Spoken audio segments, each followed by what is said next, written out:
네, 다섯 번째로 저희가 보고자 하는 내용은 요한복음의 아주 독특한 특징 중에 하나인데, 그것은 바로 성령을 보혜사로 그렇게 강조한다는 점입니다. 보혜사에 해당하는 헬라어 단어가 파라클레토스인데, 이 용어에 대한 그 일종의 당 시대의 쓰임새를 점검하고, 또 이 용어가 사용된 신약 성경의 어떤 케이스들을 보면 놀랍게도 거의 사용된 적이 없는 아주 독특한 용어임을 우리는 보게 됩니다. 질문할 수가 있겠죠. 왜 요한은 이와 같은 용어를 사용했을까 하는 그 점이죠. 파라클레토스라고 하는 용어를 요한은 왜 사용을 했을까라고 하는 이제 그 질문입니다. 이제 결론적으로 제가 변호자라고 하는 의미를 가진 그런 용어라고 이렇게 이제 여기다 표기는 했지만, 그는 이 부분은 학자의 사이에서 여전히 논쟁이 되고 있는 부분이기 때문에 제가 밑에서 좀 설명을 드리도록 그렇게 하겠습니다. 이제 그 전에 우리가 하나 생각해야 되는 것은 이제 성령을 보혜사라고 이야기하는, 즉 파라클레토스라고 하는, 이거 보혜사는 여러분들 별로 그렇게 한글 표기이기 때문에 신경 쓰지 마시고요. 파라클레토스라고 하는 용어는 좀 기억하시면 좋겠는데, 용어를 왜 썼을까라고 하는 이 점. 우리는 앞서 신학적 서문으로 시작하는 과정에서 하나님이 로고스고 예수 그리스도가 로고스다라고 하는 그 점을 우리는 한번 살펴보았죠.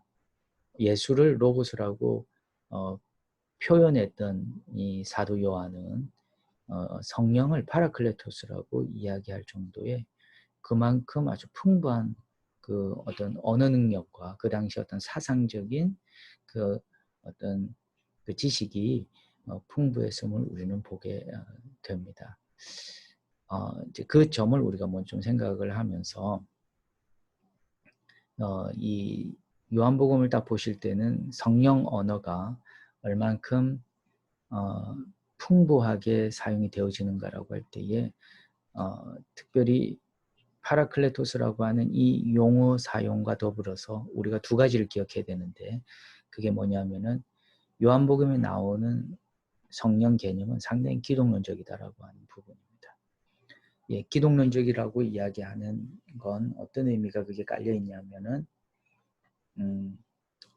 우리가 이제 뒤에 요한복음 14장을 한번 보실까요? 여기 아래에 있는데 14장을 먼저 좀 보시면은, 요한복음 14장에 이게 이제 14장 이하부터는 고별 설교거든요. 예수님께서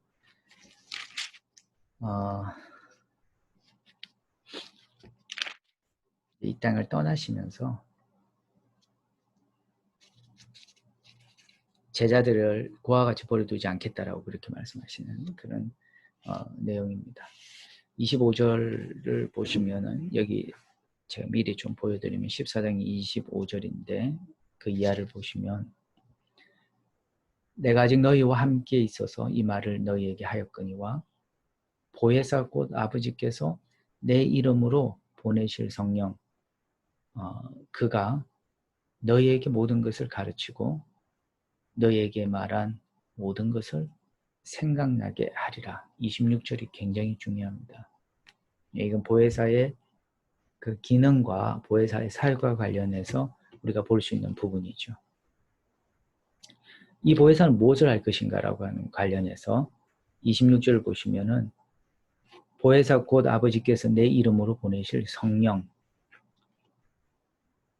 그가 너희에게 모든 것을 가르치고 또 너희에게 생각나게 할 것이다 라고 하는 것입니다. 이건 차후에 제가 좀 말씀을 더 드리겠습니다만은 두 가지 기능입니다. 하나는 가르치는 것, 하나는 계시 기능이죠. 생각나게 하는 것. 예. 자, 이 이야기를 예수님께서 이제 하시면서 14장 그리고 15장, 이제 16장 이렇게 쭉 말씀을 하시면서 아주 중요한 말씀 하시는 것 중에 하나가 뭐냐면, 내가 너희를 고아와 같이 내가 버려두지 아니할 것이다 라고 하는 바로 그 말씀입니다. 내가 너희를 고아와 같이 버려두지 않고 내가 또 다른 보혜사를 내가 보내겠다라고 하는 그 말씀을 우리는 14장에서 예수님께서 하시는 것을 보게 되는 것이죠. 그럴 때 우리는 뭘 생각을 할 수가 있냐면 예수님께서는 떠나시고 이제 보혜사 성령을 이 땅에 보내심으로 말미암아 제자들에게, 그러니까 남겨진 고아처럼 남겨진 이 제자들에게 예수님께서 하셨던 말씀, 좀 전에 우리가 읽었던 26절에서 그가 너에게 모든 것을 가르치는데, 예수님이 가르치셨던 그 내용을 이제 성령이 가르치게 되는 거죠. 그리고 또 예수님께서 하셨던 모든 말씀을 성령께서 이들로 하여금 생각나게 함으로 말미암아 이제 예수님이 하셨던 그 사역을 누가 대체해서 하냐면은 성령이 대체해서 하시는 것을 보게 됩니다. 그런 점에서 제가 결국 이 말씀을 드리려고 했는데 굉장히 기독론적인 그런 의미가 그 속에 깔려 있음을 우리는 보게 됩니다. 기독론적인. 우리가 보혜사라고 하는 이 용어가 파라클레토스라고 이야기하는데, 여기서 성령을 보혜사라고 이야기하면서 요한복음에는 기록이 되어져 있지만은 우리가 하나 더 점검을 해 보아야 될, 제가 이제 기독론적인 걸 여러분 설명드리려고 하는데, 그게 뭐냐면은 우리가 요한 1서로 한번 가서 한 본문을 점검해야 됩니다. 이건 굉장히 중요하기 때문에, 특히 기독론적이라고 하는 측면에서 중요하기 때문에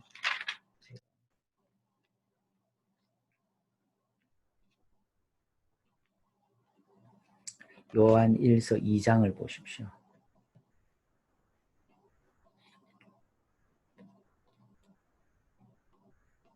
2장 1절을 보시면, 자, 다 확인 부탁드립니다. 확인해 보십시오.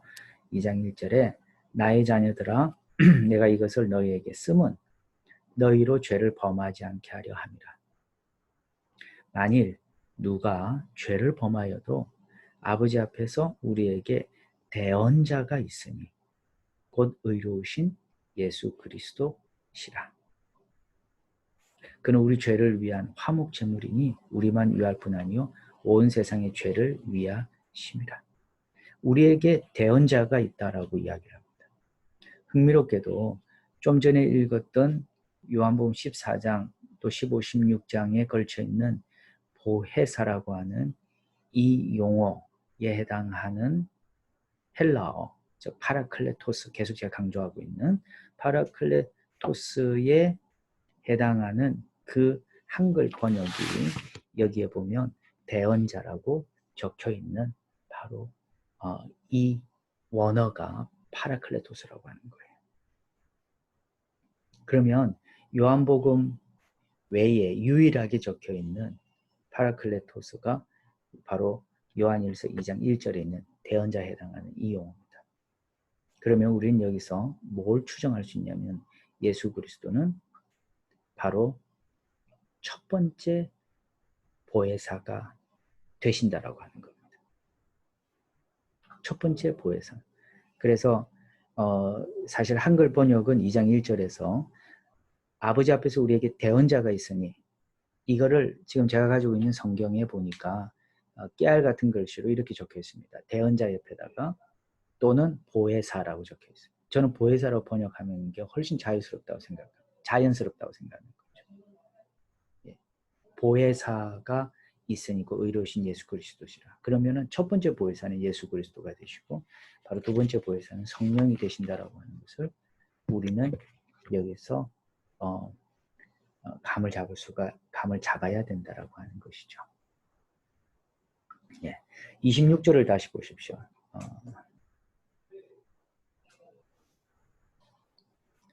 요한복음 14장 26절을 여러분이 다시 보시면,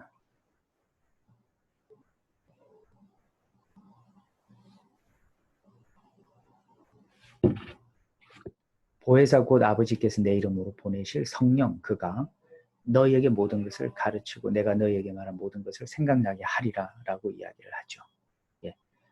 이 구절과 함께 16절을 보시면 내가 아버지께 구하겠으니 그가 또 다른 보혜사를 너희에게 주사 영원토록 너희와 함께 있게 하리라. 그렇게 이야기합니다. 내가 아버지께 구하겠으니 나는 여기서 예수 그리스도가 되시죠. 그리고 그가 또 다른 보혜사를 너희에게 왜 이게 또 다른 보혜사라고 그렇게 이야기를 하는가라고 할 때 바로 그 보혜사는 첫 번째 보혜사는 예수 그리스도시고 두 번째 보혜사는 바로 성령 보혜사가 된다라고 하는 겁니다. 그래서 우리는 이 요한복음에 나타나는 보혜사 성령이 상당히 기독론적이다라고 하는 말을 할 수가 있게 된다는 거예요. 이런 근거 때문에. 여러분 아시겠죠? 굉장히 중요한 내용입니다. 이거는 바로 기독론적이다라고 하는 겁니다. 꼭 기억하시고 여기서 우리가 본 것처럼 아버지께서 내 이름으로 보내신다라고 하는 것, 또 16절에서 내가 아버지께 구하겠다라고 하는 것. 그러면 예수님이 하나님께 구하심으로 성령이 제자들에게 주어진다. 그래서 그 구조 자체를 보면 상당히 삼위일체적이다라고 하는 것을 보게 됩니다. 그래서 여기에 나와 있는 요한복음에 나와 있는 보혜사 개념은 상당히 기독론적이고 상당히 삼위일체적이다라고 하는 것을 우리는 볼 수 있는 그런 어떤 대목입니다. 자, 그렇다면 이 파라클레토스라고 하는 것을 한글 성경에는 보혜사라고 다 이야기를 하지만 그러나 과연 이 파라클레토스가 보혜사로 번역이 되어지긴 하지만 그러나 이 단어가 갖고 있는 의미는 무엇인가? 어떤 의미로 학자들은 이 의미를 찾고자 하는가에 대해서 다양한 견해가 제공이 되어졌습니다. 이제 그걸 한 네 가지로 제가 정리해 봤는데 첫째, 이 헬라어 용어의 가장 기본적인 의미는 약간 수동태적인 의미, 즉 수동태 동사적 형용사인데요. 수동태적 의미를 지닌 법률적 용어로 특히 법정에서 도움을 주기 위해 옆에 나란히 부름을 받은 자라는 뜻을 가진 변호자, 영어로 advocate라고 하는 단어가 사용되어집니다. 그래서 변호자라고 하는 의미로 이게 또 번역하는 학자들이 있습니다. 결론적으로 말씀드리면 거의 상당수가 변호자 의미가 있을 것이다라고 하는 거죠. 이걸 조금 디테일하게 설명하는 사람들은 어떻게 보냐면 이제 두 번째는 헬라 용어인 파라클레토스는 위로자, 영어로 comfort로 그렇게 번역한다. 위로자라고도 번역을 한다라고 하는 거죠. 네, 위로자. 자, 세 번째 이 용어는 중에 권면자라고 하는 exalt로 번역한다. 위로자라고 번역하는 학자는 데이비스고요. 그 다음에 exalt로 번역해야 된다라고 이렇게 보는 학자는 C.K. 베럿이라고 하는 학자입니다. 지금 이 사람들은 다 아주 권위 있는 요한복음의 학자들입니다. 네 번째 용어는 돕는 자, 영어로 helper로 번역하기도 합니다. 예, 불투만이 대표적인 학자입니다.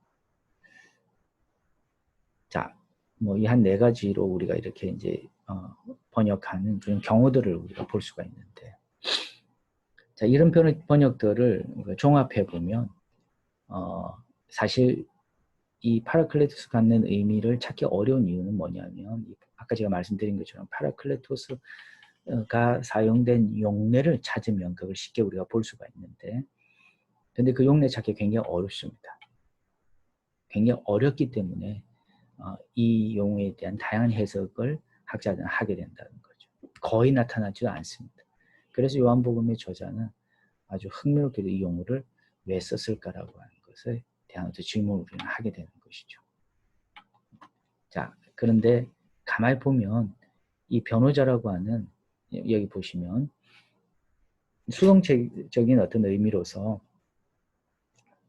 법률적 용어로 특히 법정에서 도움을 주기 위해 옆에 나란히 부름을 받은 자라는 뜻을 가진 변호자로 우리가 이제 본다면 이게 이제 상당수 학자들이 이렇게 보고 상당수의 번역서들은 이 advocate라고 하는 이 단어를 많이 이제 선호합니다. 근데 이 변호자가 해야 하는 일들은 보면은 대체적으로 위로도 해주고요. 그 다음 권면도 해주고 또 돕기도 해주고 그러죠. 그렇기 때문에 이런 어떤 각각의 의미가 사실 이 속에 다 담겨 있기 때문에 이 변호자라고 하는 이 용서에 다 담겨 있기 때문에 이 변호자를 선호하는 것은 적절한 것 같다는 생각을 하게 되는 것이죠. 이걸 이제 좀 기억하시면 좋겠고요. 자, 변호자로서의 이제 그 아주 중요한 그 기능과 역할은 아까 우리가 읽었던 14장 26절에서 본 것처럼 두 가지, 하나는 선생으로서 하나는 계시자로서 아주 중요한 기능을 하고 있다라고 하는 것. 그래서 26절, 14장 26절이 이제 중요하다 제가 말씀을 드렸죠. 15장 26절에도 나오는데 내가 아버지께로부터 너희에게 보낼 보혜사 곧 아버지께로부터 나오시는 진리의 성령이 오실 때에 그가 나를 증언하실 것이요라고 이야기를 하고 있음을 보게 됩니다. 16장 7절에서도 보시면 그러나 내가 너에게 실상을 말하노니 내가 떠나가는 것이 너에게 유익이라. 내가 떠나가지 아니하고 보혜사가 나오죠. 보혜사가 너희에게로 오시지 아니할 것이요 가면 내가 그를 너희에게로 보내리니라고 이야기합니다. 그러니까 예수님이 떠나셔야 돼요. 예수님이 떠나시고 그리고 난 다음에 이제 보혜사가 오시는 그러한 어떤 과정으로 설명하고 있음을 보게 됩니다. 그래서 13절에 보시면 그러나 진리의 성령이 오시면 그가 너희를 모든 진리 가운데로 인도하시리니 그가 스스로 말하지 않고 오직 들은 것을 말하며 장래일을 너희에게 알리시리라. 이것도 이제 계시자로서 성령의 역할을 이야기하고 있음을 보게 됩니다. 이처럼 보혜사의 기능은 굉장히 다양하게 나타나고 그는 진리의 영이 되심으로 예수께서 떠나신 이후에 예수께서 하셨던 그 많은 그 가르침들을 생각나게 함으로 해서 남겨진 그 제자들이 어떤 박해 상황에서 또 복음을 전하는 상황에서 어떻게 예수님께서 지도하시고 인도하셨는지를 알므로 이제 그것을 생각함으로 다른 사람들에게 가르치는 그 역할을 할 수 있게끔 도와주는 바로 그 역할을 성령이 하신다라고 하는 것을 우리가 볼 수 있습니다. 보혜사 성령에 대해서 저희가 꽤 오랫동안 공부를 했는데 제가 여러분들이 이런 내용들을 배울 수 있는 그런 기회가 없을 듯 해서 제가 좀 더 상세하게 말씀을 드렸고요. 마지막으로 아주 간단한 내용입니다. 요한복음에는 서로 사랑하라는 새로운 계명을 강조하고 있습니다. 두 군데에서 우리가 볼 수가 있는데 13장 34절 35절을 보시면은 새 계명을 너희에게 주노니 서로 사랑하라. 내가 너희를 사랑한 같이 너희도 서로 사랑하라. 너희가 서로 사랑함이로써 모든 사람이 너희가 내 제자인 줄 알리라. 사랑하지 아니하면 예수님의 제자가 될 수가 없다라고 하는 것입니다. 예수님의 제자는 서로 사랑해야 된다라고 하는 것을 이야기하고 있는 것이죠. 서로 사랑하라는 것, 이것이 바로 새로운 계명을 우리에게 가르치고 있는 말씀입니다. 우리가 구약의 613가지인가요? 되는 그 엄청난 많은 어떤 계명을 우리가 한마디로 예수님이 요한복음에서 가르치신 계명 요약하자면은 그것은 바로 서로 사랑하라라고 하는 그 계명을 우리에게 보여주고 있고요. 15장 12절에서도 말씀하고 있습니다. 내 계명은 내가 너희를 사랑한 같이 너희도 서로 사랑하라 라고 하는 말씀입니다. 서로 사랑하라. 17절 말씀에도 내가 이것을 너희에게 명함은 너희로 서로 사랑하게 하려 함이라 라고 이야기하고 있습니다. 요한일서 3장 23절과 4장 21절 말씀에도 아주 비슷한 말씀이 있습니다. 사랑하지 않으면 하나님의 사람이 아니다라고 그렇게 가르치는 말씀이죠. 이게 바로 새 계명이라고 이야기할 수 있는 말씀입니다. 예, 이거는 아주 간단한 어떤 내용입니다. 서로 사랑하는 새 계명을 예수님께서 강조한 내용을 우리가 보게 됩니다. 자, 지금까지 우리는 요한복음의 특징에 대해서 살펴보았습니다. 간단하게 다시 한번 확인하면 신학적 서문으로 시작한다. 두 번째, 예수의 기적을 표적으로 언급한다. 세 번째, 7번에 걸쳐서 I am 구절이 있다. 그 다음에 오해에 관한 모티브가 있고 성령을 보혜사로 강조한다라고 하는 점, 그리고 서로 사랑하라는 새 계명을 강조하고 있다라고 하는 점.